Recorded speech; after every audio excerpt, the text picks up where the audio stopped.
E se eu te dissesse que o anticristo não é uma figura futura, mas sim uma presença constante em cada era da história, você acreditaria? Desde o primeiro século até hoje, homens poderosos de imperadores aius já foram apontados como o próprio adversário de Cristo. A ideia de um inimigo supremo pode parecer fantasiosa, mas ela moldou impérios, dividiu religiões e ainda influencia decisões políticas nos bastidores. Talvez o verdadeiro anticristo já tenha sido aclamado, e você nem percebeu neste vídeo. Vamos revelar quem foram os suspeitos de cada século e o que realmente a Bíblia diz sobre essa figura tão temida e mal compreendida. A primeira aparição do termo anticristo na Bíblia não ocorre nos evangelhos ou no Apocalipse, como muitos imaginam, mas sim nas cartas do apóstolo João. Essas epístolas escritas no final do primeiro século refletem um momento crítico da igreja primitiva, ameaçada por divisões internas e doutrinas heréticas. João alerta que já surgiram muitos anticristos utilizando o termo tanto no singular quanto no plural, indicando que ele não via essa figura como única ou futura, mas algo já presente em seu tempo. Para João, qualquer um que negasse que Jesus era o Cristo ou sua encarnação era um anticristo. O termo surgia como um rótulo doutrinário, não político ou apocalíptico. O pano de fundo dessas cartas é a controvérsia com os gnósticos que rejeitavam a encarnação de Cristo. Esse conflito teológico era visto como uma ameaça direta à fé cristã. Essas epístolas, escritas no final do primeiro século, refletem um momento crítico da igreja primitiva, ameaçada por divisões internas e doutrinas heréticas. João, ao utilizar o termo anticristo, buscava alertar os fiéis sobre a presença de falsos mestres que distorciam a mensagem central do cristianismo. A controvérsia com os gnósticos, que negavam a encarnação de Cristo e sua divindade, é particularmente perigosa para a fé dos crentes. João via nesses ensinamentos uma ameaça direta à verdade revelada e à essência do Evangelho. O uso do termo anticristo não era apenas uma questão de identificar um inimigo externo, mas sim de proteger a comunidade cristã contra ensinamentos desviados que minavam os fundamentos da fé. Essa luta interna pela preservação da ortodoxia foi fundamental para moldar a compreensão inicial do conceito de anticristo na igreja primitiva. João alerta que o surgimento de muitos anticristos já era uma realidade em seu tempo, indicando que essa figura não era única ou futura, mas sim uma presença constante ao longo da história. Ele enfatiza que qualquer indivíduo que negasse a divindade de Jesus ou sua missão como o Cristo poderia ser considerado um anticristo. Essa visão do apóstolo refletia a preocupação com as falsas doutrinas e divisões internas que ameaçavam a integridade da fé cristã naquele período. Para João, o conceito de anticristo não se limitava a uma única figura apocalíptica, mas sim abrangia todos aqueles que se opunham à verdadeira mensagem de Cristo e buscavam desviar os crentes do caminho da salvação. João alertava que a presença de muitos anticristos já era uma realidade em seu tempo, indicando que essa figura não era única ou futura, mas sim uma ameaça constante ao longo da história. Ele enfatizava que qualquer indivíduo que distorcesse a mensagem central do Evangelho ou negasse a divindade de Jesus poderia ser considerado um anticristo. Essa visão do apóstolo refletia a preocupação com as falsas doutrinas e divisões internas que minavam a integridade da fé cristã naquele período. Para João, o conceito de anticristo ia além de uma figura individual apocalíptica e abrangia todos aqueles que se opunham à verdadeira mensagem de Cristo, buscando desviar os crentes do caminho da salvação.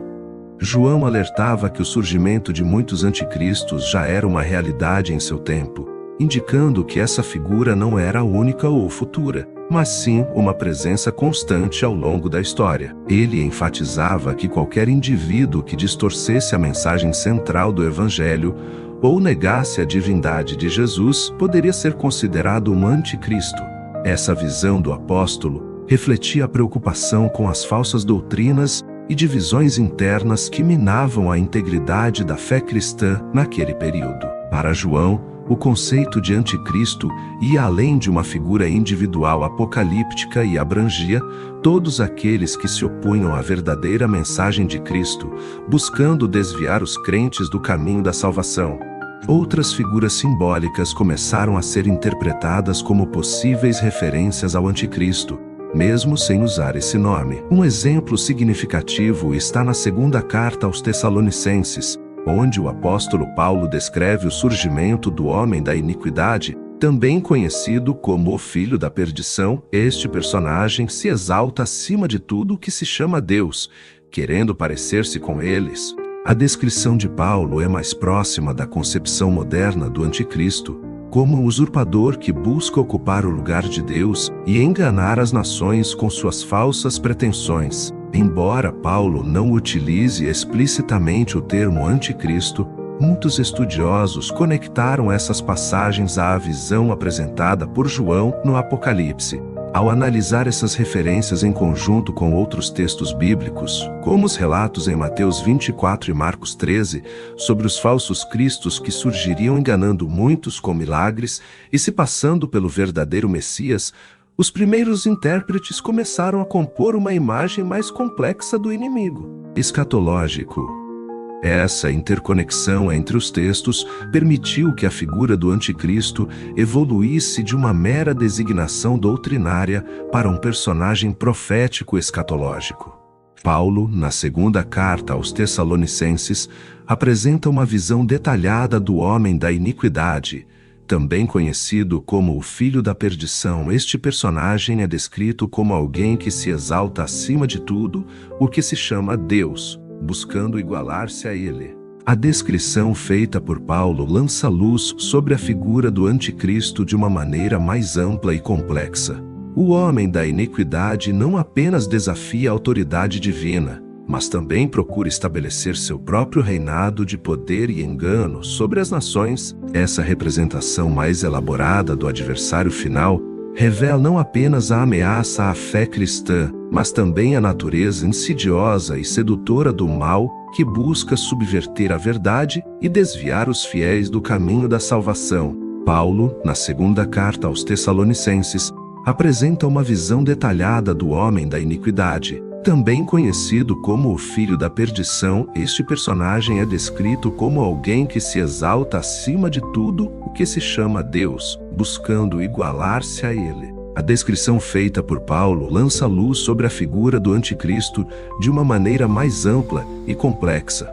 O homem da iniquidade não apenas desafia a autoridade divina, mas também procura estabelecer seu próprio reinado de poder e engano sobre as nações. Essa representação mais elaborada do adversário final revela não apenas a ameaça à fé cristã, mas também a natureza insidiosa e sedutora do mal que busca subverter a verdade e desviar os fiéis do caminho da salvação. Paulo enfatiza que esse personagem será acompanhado por sinais e prodígios enganosos, capazes de iludir até mesmo os escolhidos. Ele alerta para a necessidade de discernimento espiritual e firmeza na fé para resistir às artimanhas desse falso Messias que se apresentará como Salvador do mundo, mas cujo propósito é escravizar as mentes e os corações dos incautos. O livro do Apocalipse, atribuído ao apóstolo João, apresenta uma visão apocalíptica complexa que inclui personagens como a besta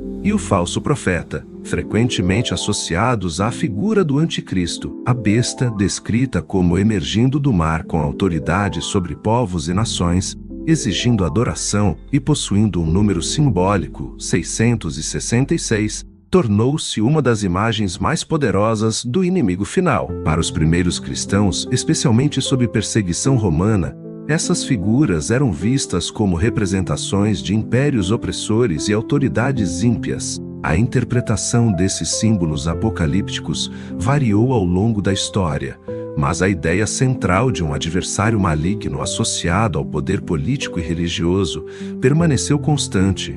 O Apocalipse oferece uma visão ampliada do panorama escatológico, onde a batalha entre o bem e o mal atinge seu clímax e a vitória final de Cristo é assegurada. Durante a Idade Média, o imaginário cristão sobre o anticristo ganhou novos contornos, Impulsionado por um mundo em constante tensão entre igreja, impérios e movimentos espirituais, um dos tratados mais influentes do século X foi sobre o surgimento e o tempo do Anticristo, que afirmava que ele nasceria na Babilônia após a queda do Sacro Império Romano Germânico. Segundo esse texto, o Anticristo iria a Jerusalém para reconstruir o templo e ser adorado como Deus. Essa narrativa sintetizava temores religiosos, profecias bíblicas e inquietações políticas da época, criando um personagem com propósito e geografia definidos. A expectativa era de um fim MS, quatro curtiaro da meditazo gota dada da polhagem águas catino peopanguilado. É nesse mesmo período que a figura do Papa começa a ser relacionada com o Anticristo, não por fora,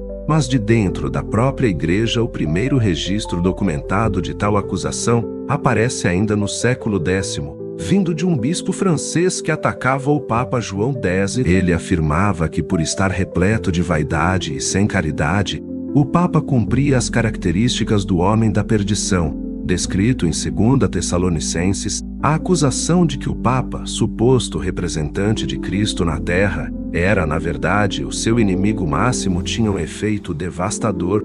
O templo de Deus sendo ocupado pelo próprio adversário, um escândalo teológico sem precedentes dos séculos seguintes. A crise política interna da Igreja apenas fortaleceu esse tipo de narrativa. Você acredita que o Anticristo já nasceu, ou ele ainda está por vir, e já está entre nós? O que você vai fazer com esse conhecimento agora?